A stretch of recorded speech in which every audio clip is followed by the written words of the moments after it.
Medical కాలేజీల కోసం YCP నేతలు మాట్లాడడం సిగ్గుచేటు అని రాజమండ్రి రూరల్ ఎమ్మెల్యే గోరంట్ల బుచ్చయ్య చౌదరి అన్నారు.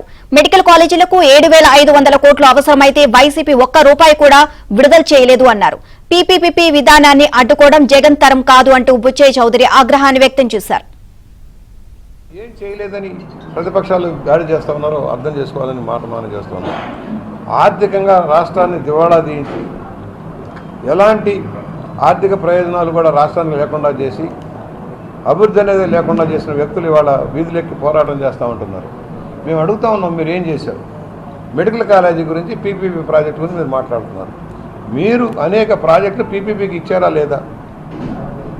ఎందుకు ఆగిపోయినాయి మీరు చేసిన నిర్వాహకం వల్ల? మెడికల్ కాలేజీలు అన్నారు, అమూళ్ళలు ఇచ్చా తనుగు చావడానికి జీవో ఇస్తే అయిపోయిందా?